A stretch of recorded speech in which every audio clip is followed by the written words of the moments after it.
진짜 봄날이 온 것 같습니다. 그죠? 몸이 좀 풀리시나요? 아무튼 아무튼 이 봄날에 수요예배 오신 우리 가족 여러분들을 사랑하고 정말 축복합니다. 네, 아시죠?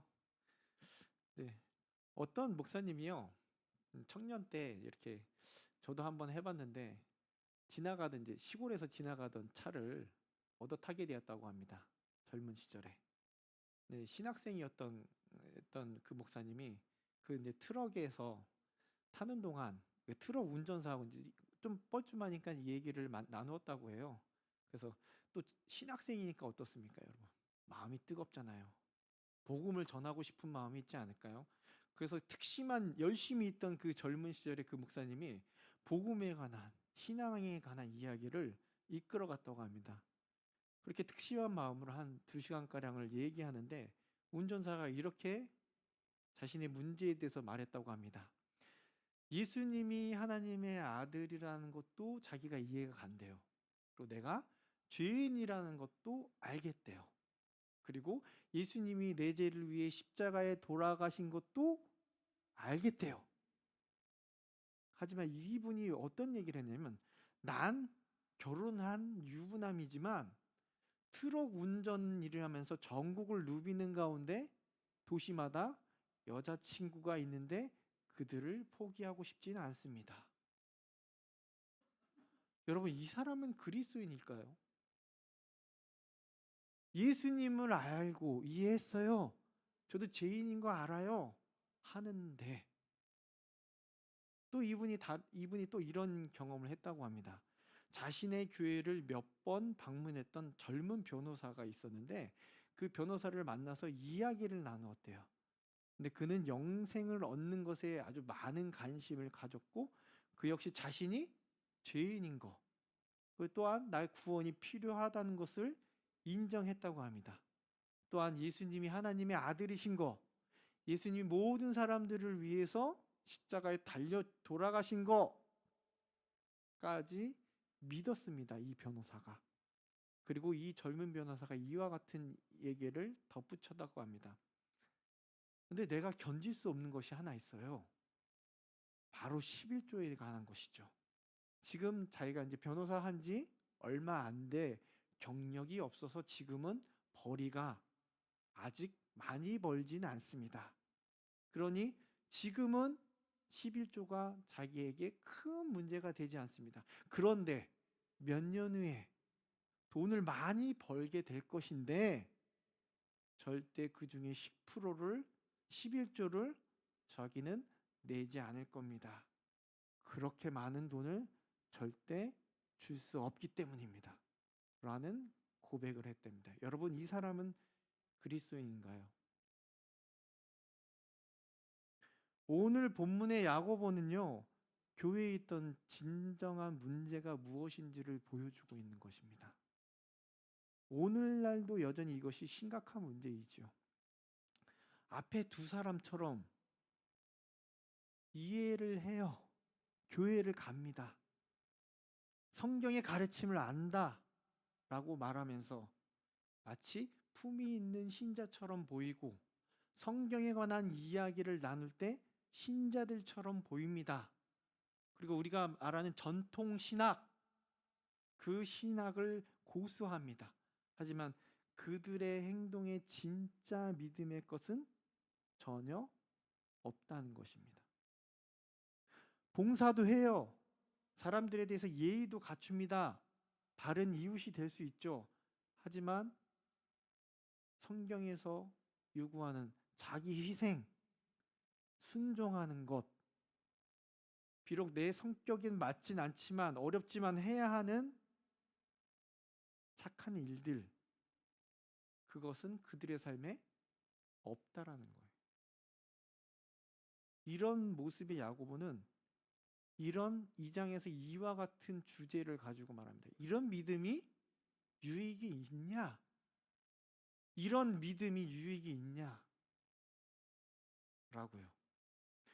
이제까지 야고보는 우리들에게 너희 영혼을 능히 구원할 바 마음에 심어진 말씀을 받아야 하고 그 받은 말씀을 행하는 자가 되고 듣기만 하여 자신을 속이는 자가 되지 말라고 설명해 주었습니다. 그러면 참된 경건은 행동으로 나타내야 한다고 야고보가 말했어요. 그 예로 뭐를 얘기했냐면 혀를 제어하고 고아와 과부 환난 중에 돌보는 것, 그리고 거룩한 삶을 살아가는 것. 그러면서 제일 자세하게 나눴던 것이 내 이웃을 내 몸과 같이 사랑하라. 이게 최고의 율법 법 중에 일부일 뿐인데 이것을 따를 것을 명명합니다. 그리고 우리들에게 야고보는요, 율법대로 심판을 받을 것이라 라고 말합니다. 그렇지 않으면, 내가 이웃을 내 몸과 같이 사랑하지 않는다면 율법이 너희를 심판할 것이다. 여러분, 이 가르침에게는 적잖은 충격이 우리들에게 주지 않을 수 없습니다. 야, 교회에 다니는데 여전히 우리가 심판을 받는다고? 야고보 뭐 잘못된 거 아니야? 왜 우리가 심판을 받지? 우리는 뭐요? 믿음으로 구원받았으면 그렇기 때문에 심판받지 않는다고 분명히 말씀해 주었는데 야고보는 또 심판받는다고 우리들에게 얘기합니다.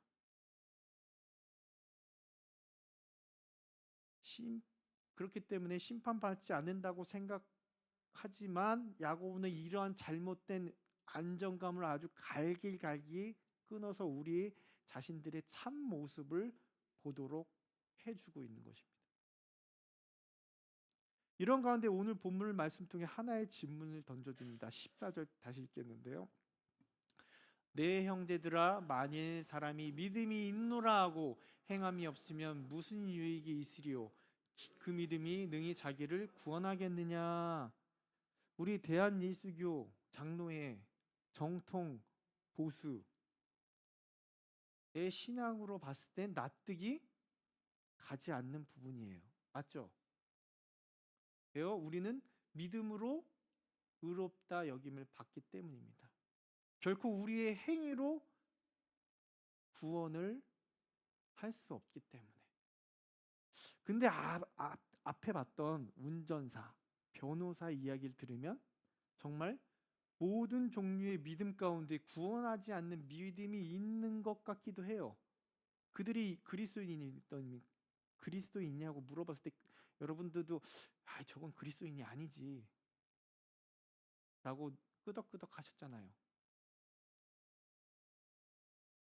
이러한 질문에 대해 야고보는 오늘 말씀을 통해 대답합니다.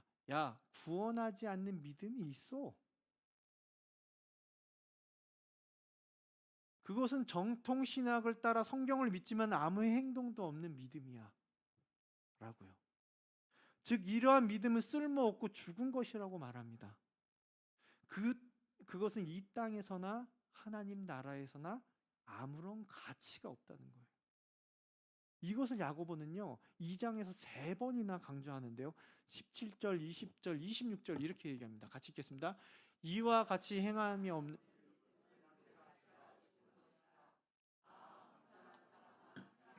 믿음이 헛것인 줄을 알고자 하느냐? 영혼 없는 몸이 죽은 것 같이 행함이 없는 믿음은 죽은 것이니라. 3번에 걸쳐서 이렇게 너무 강조하고 있어요. 그래서 오늘 본문 14절을 보면요. 보기만 하겠습니다. 보여주시면요. 네, 이렇게 나와 있는데 이러한 의미예요. 믿음은 그를 구원할 수 없다. 그렇지 않은가? 어떠한 믿음이요? 행함이 없는 믿음. 그래서 이거를 다시 얘기하면 아니다. 믿음은 아무 행동 없는 사람을 구원할 수 없다. 라고 단호하게 우리들에게 말해주고 있습니다. 너무 메마르고 무기력해서 구원하지 못하는 믿음이 있다라고 야고보는 우리들에게 알려주는 거예요.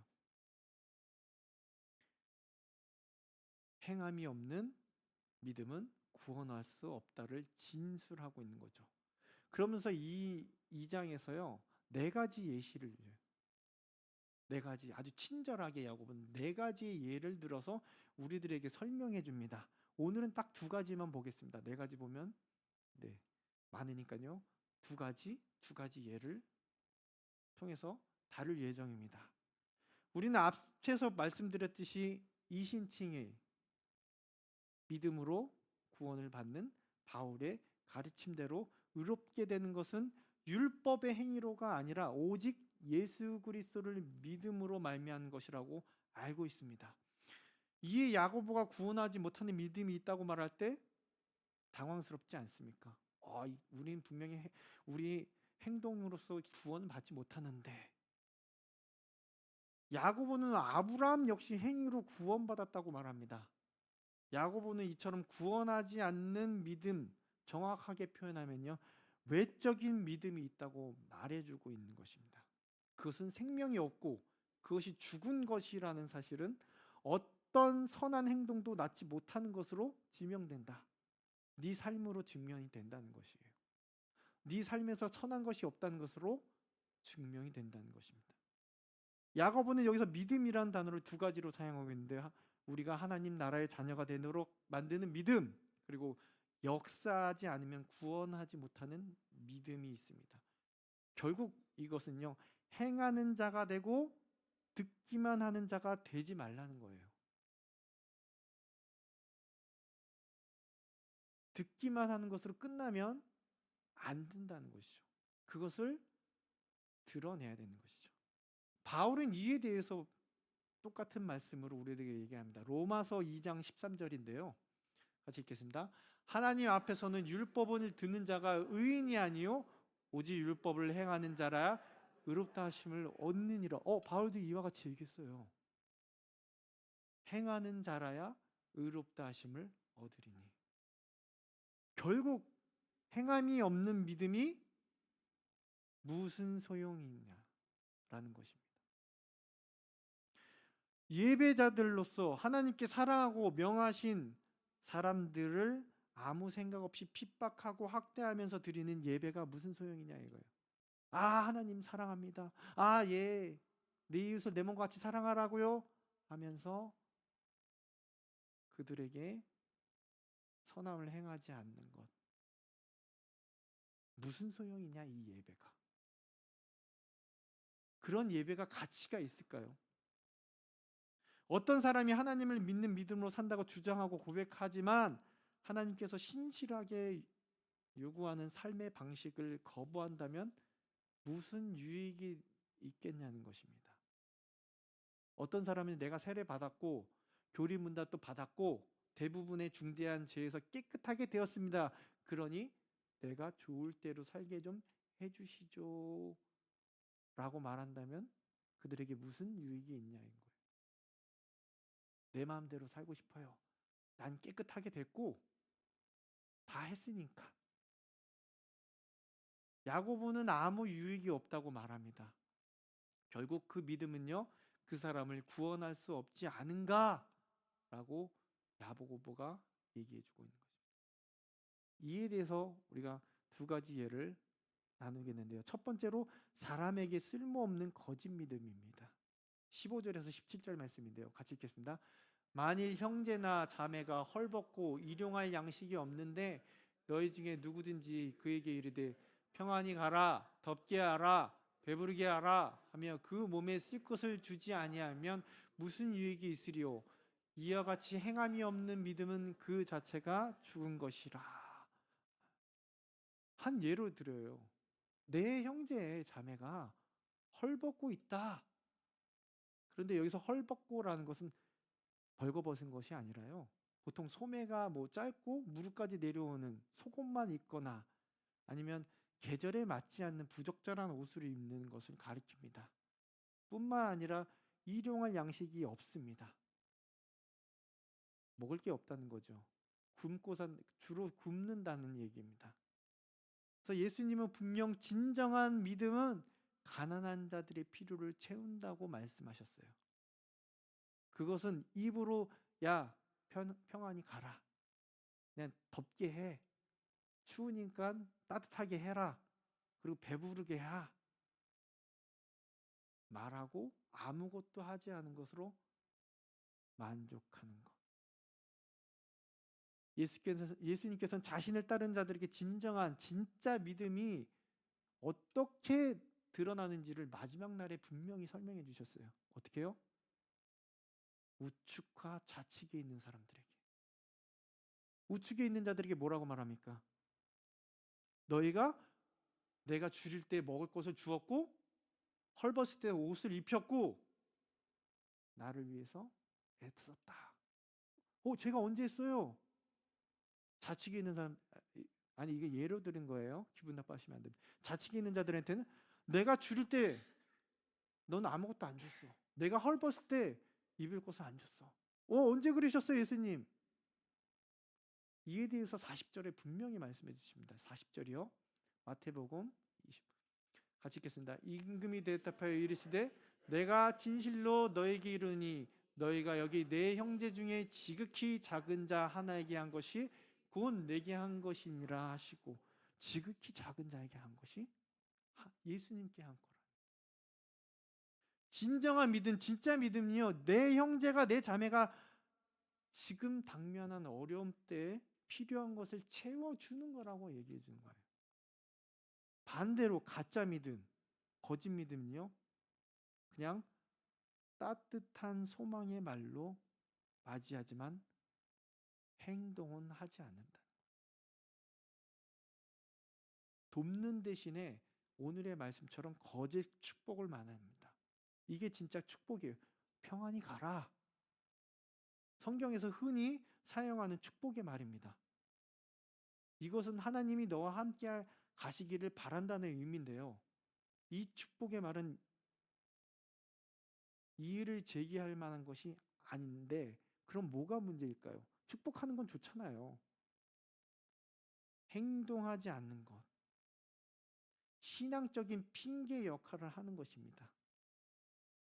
내가 너와 함께 할게 대신에 하나님이 너와 함께 하실 거야. 나는 너와 함께 하지 못해. 라는 핑계거리를.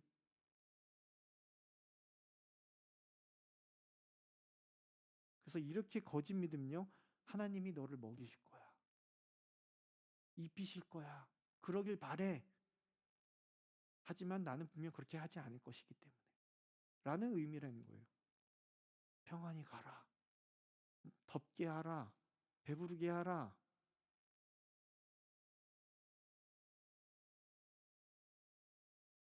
하지만 이 가난한 형제 자매는 이미 기도해 오지 않았을까요? 그리고 하나님은 우리가 그 기도에 응답할 것을 기대하신다는 거예요. 16절 말씀인데요.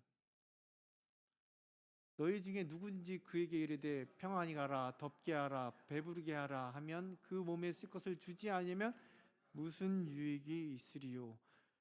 무슨 유익이 있으리요? 라고 말을 끝납니다. 아무 유익이 없다는 것을 야고보는 얘기하는 거죠.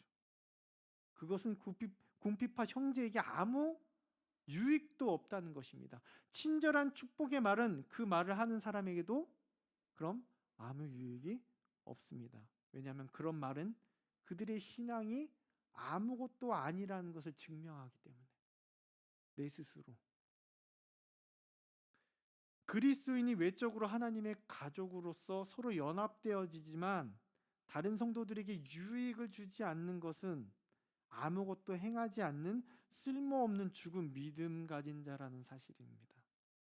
우리 가족 하지만 실제적으로 우리 주위 옆에 있는 자에게 아무런 행동을 하지 않는다면 무슨 유익이 있겠냐는 거예요.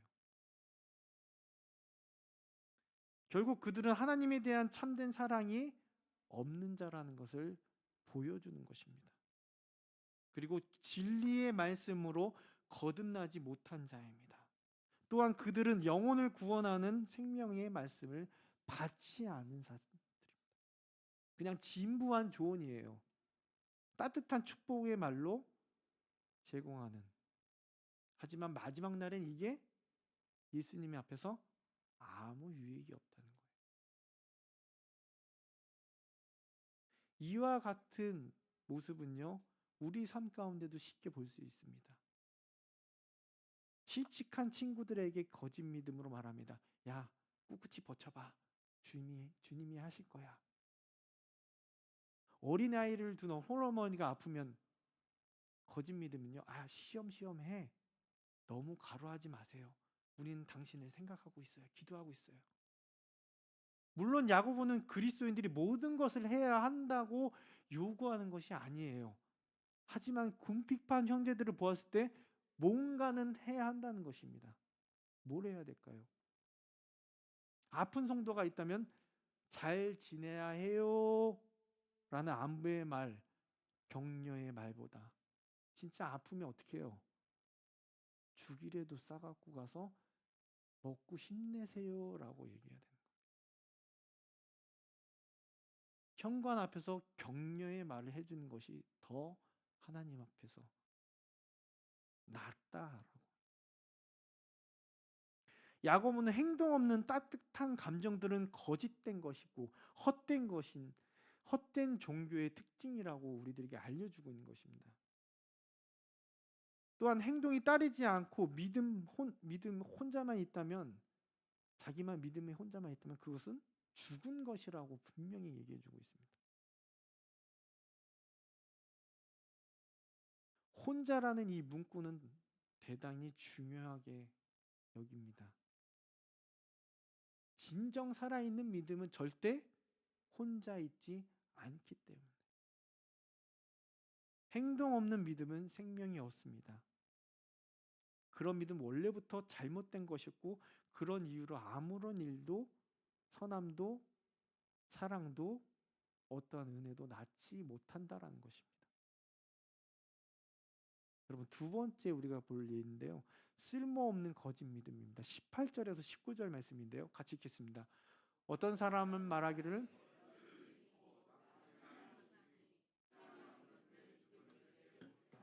나는 행함으로 내 믿음을 내게 보이리라 하리라. 내가 하나님은 한 분이신 줄을 믿느냐? 잘하는도다. 귀신들도 믿고 떠니니라. 네, 이 말씀 이제 반대를 또 예상하는 거예요. 야고보는 반대하는 사람들이 나와요. 야, 믿음과 행위가 영적 은사들과 같다. 어떤 사람은 믿음을 가지고 있고 어떤 사람들은 행위를 가지고 있는 은사가 있다. 그러니까 너는 너대로 하고 난 나대로 해라. 로마서 12장 3절, 고린도 12장 9절의 말씀 보면 이와 같은 얘기로 나옵니다. 마땅히 생각할 그 이상의 생각을 품지 말고 오직 하나님께서 각 사람에게 나눠주신 믿음의 분량대로 지혜롭게 생각하라. 고린도요. 다른 사람에게는 같은 성령으로 믿음을, 어떤 사람에게 한 성령으로 병 고치는 은사를, 이 말씀을 보면 진짜 믿음 따로 행위 따로 은사가 있는 것 같아요. 믿음은 심지어 은사라고 불립니다. 하지만 행위는 절대 은사라고 불리지는 않습니다. 그래서 반대자들이 하는 말을 빌어 이렇게 말하는 거예요. 선행은 선행의 은사를 가진 사람들이 해야 되는 거예요. 내 은사는 행동이 아니라 지식 혹은 믿음입니다. 라고. 야고보는 이처럼 반대자들을 피하려는 목적으로 이와 같이 말하고 있는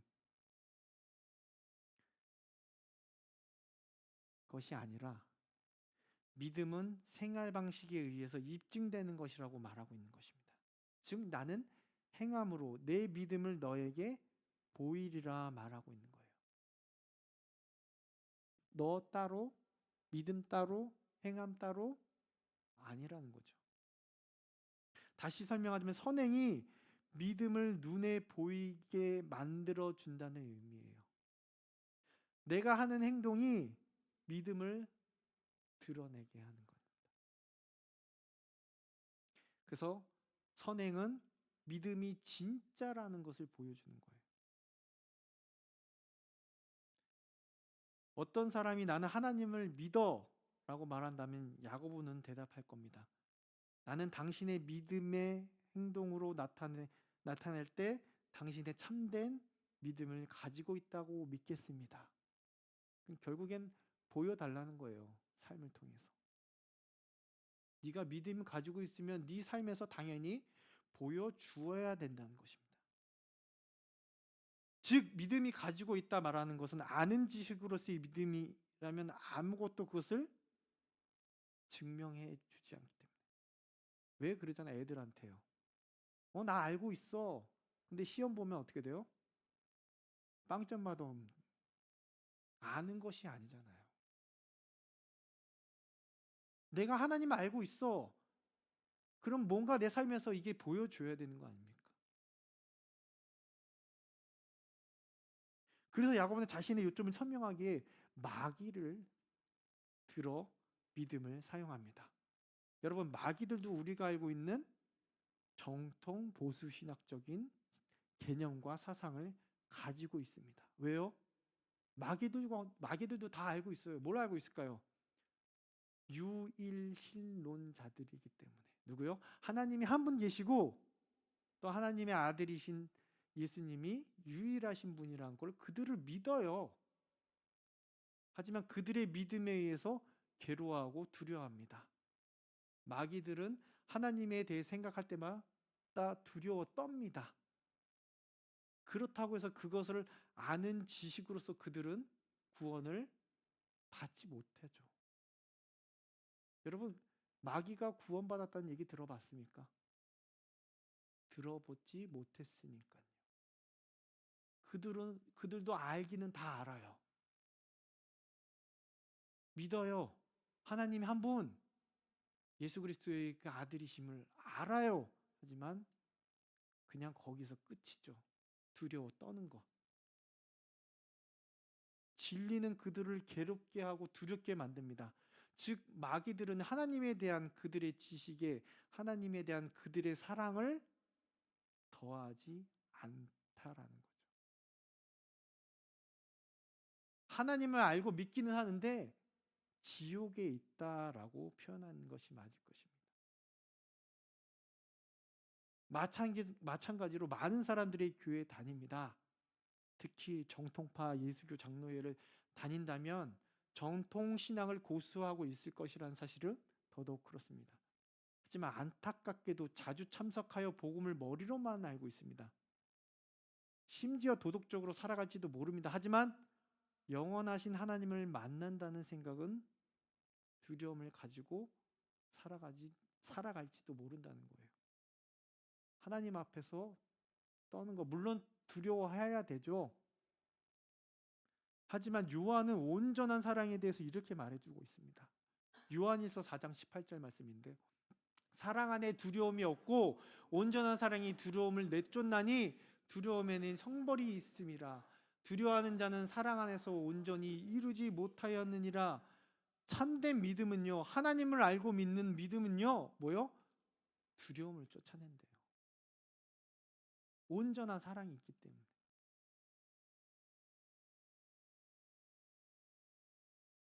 이 믿음은 하나님 안에서 평안과 화평, 하나님의 말씀에 대한 욕구, 죄를 버릴 수 있는 능력, 세상에서의 삶 가운데서 말씀에 순종하고자 하는 능력이 있다라는 거예요.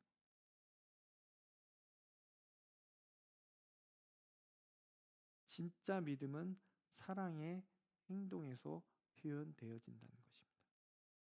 궁핍한 사람을 돌봐요. 내 도움이 필요한 자들을 돌봅니다. 그리스도인들이 이를 가며 오늘은 율법을 지켜야겠다는 결심을 하는 것이 아니라 새로운 행동은 새로운 마음으로 흘러나오는 것입니다. 누가 얘기하지 않아도 하나님 말씀을 따르는 거죠.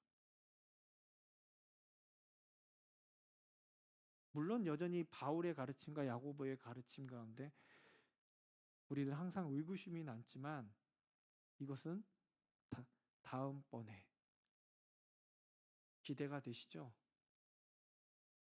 그럼에도 진정한 믿음을 가지고 있다면 여러분 우리의 삶은요, 우리 행동에서 선한 것이 나온다는 거예요.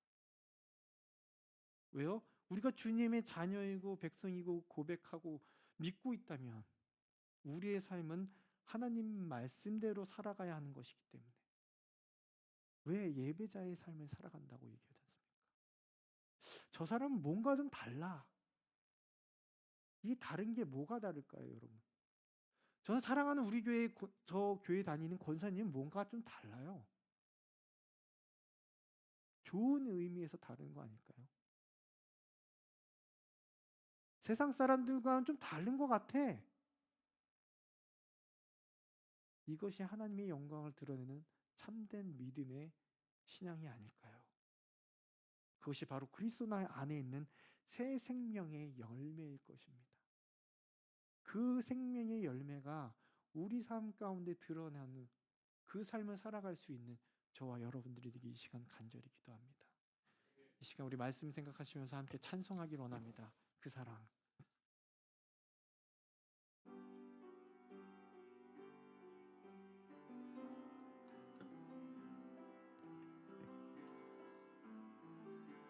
아버지 사랑 내가 노래.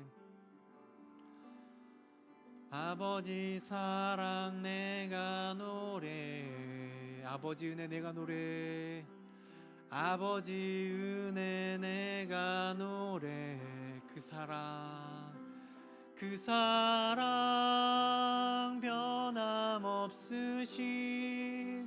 거짓 없으신, 성실하신 그 사랑, 상한 갈 때 꺾지 않으시는, 꺼져가는 등불 끄지 않는 그 사랑, 그 사랑 변함없으신, 거짓 없으신, 성실하신 그 사랑, 사랑, 그 사랑 날 위해 죽으신, 날 위해 다시 사신 예수 그리스도, 다시 오실 그 사랑, 죽음도 생명도 천사도 하늘의 어떤 권세도 끊을 수 없는 영원한 그 사랑, 날 위해 죽으신 그 사랑, 날 위해 죽으신, 날 위해 다시 사신 예수 그리스도, 다시 오실 그 사랑, 죽음도 생명도 천사도 하늘의 어떤 권세도 끊을 수 없는 그 사랑. 예, 이 시간 우리 말씀을 생각하면서 함께 기도하기를 원합니다. 내가 진짜 믿음을 가진 자입니까? 그러면 우리 삶에서 그게 드러나야 돼요. 네가 믿냐? 행동으로 보이라. 하지 않으면 무슨 유익이 있겠느냐? 예수님께서 분명히 우리를 찾으실 거예요. 내가 줄일 때, 내가 목마를 때, 내가 험버질 때 작은 자에게 했던 것이 나에게 곧 한 것이니라. 여러분, 우리가 어떤 삶을 살아가고 있는지 그 삶을 살아가기를 원하며 내가 진짜 믿은 그 사랑을 노래할 수 있는, 그 사랑을 찬양할 수 있는 자들이 되게 해달라고 이 시간 다 같이 말씀을 생각하시면서 기도하시기를 원합니다. 사랑이 마신 하나님, 이 시간 기도합니다. 우리 삶에서 진정한 믿음을 가지고 있습니까? 참된 믿음을 가지고 있는 자입니까? 아니면 그냥 아는 지식으로만 살아가고 있지 않습니까? 하나님은 내가 알아요. 하나님 내가 믿고 있어요. 하지만 내 삶에서 그거 드러나지 않는 그런 자가 아닙니까? 그럼 무슨 유익이 있겠냐고 말하는 야고보의 말처럼, 주님, 내 삶에 두려움이 있습니까? 하나님은 알고 있지만 내 마지막 날에 내 속에 만약에 두려움이 있자면 하나님의 진짜 사랑하는 자로서 두려움을 쫓아낼 수 있다라는 요한 1서의 말씀처럼 내 마음속에 두려움을 쫓아낼 수 있는, 내 삶을 통해서 하나님의 말씀을 드러낼 수 있는, 내 삶이 하나님의 예배자로서의 삶을 드러낼 수 있는 자들에게 도와주시옵소서. 믿음은 두려움을 내쫓는다. 하나님의 안에서 평안함과 화평과 하나님의 말씀에 대한 욕구와 세상의 삶 가운데서 구별된 삶을 살아갈 수 있는 그러한 능력과 하나님이 그것이 있담을 이 말씀을 통해서 알겠사오니, 주님, 우리 삶에서 참된 믿음이 드러날 수 있도록 주님 붙잡아 주시옵소서.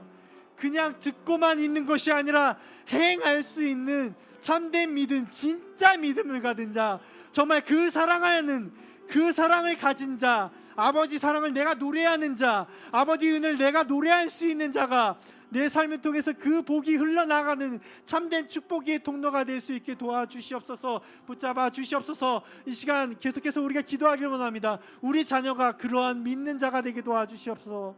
우리 아이들이 이 세상에서 그 사랑을 알고 고백할 수 있는 자들이 되게 달라고, 이 세상의 것을 따라 지스르고만 하는 것이 아니라 우리 자녀가, 우리 손주가 그들이 주님 앞으로 나올 수 있고 진정한 사랑을 노래할 수 있는 자들이 되게 달라고, 우리 자녀와 우리 손주들을 위해서, 우리 이웃들을 위해서, 우리 가정들을 위해서 기도하시겠습니다. 사랑의 맛이 하나님, 우리 자녀들을 위해서 기도합니다. 그들이 세상의 지식을 아는 것과 같이 하나님을 아는 지식으로 많은 것으로 아는 것이 아니라 주님, 진정 주님을 만날 수 있게 도와주시옵소서.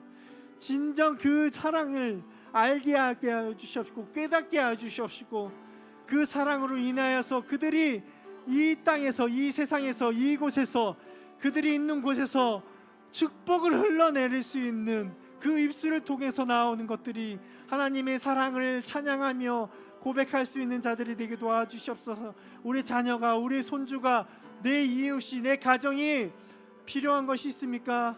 사랑이 필요합니까? 그들이 우리 삶을 통해서, 우리 자녀를 통해서, 우리의 손길을 통해서 변화받으실 뿐만 아니라 그들 또한 주님 기도하오니 전해질 수 있게 도와주시옵시고, 주의 말씀을 받아들일 수 있게 도와주시옵시고, 나를 통하여 그 사랑이 전해질 수 있도록 우리 자녀, 우리 이웃, 내 가정, 내 남편, 내 어머니, 내 아버지, 그들 함께 하여 주시옵시고 붙잡아 주시옵시고 인도하여 주시옵소서. 주님, 계속해서 우리 기도하실 텐데, 우리 대신방 가운데 있사오니 대신방에서 받는 모든 목자들, 그 가정을 위해서 기도하시겠고요.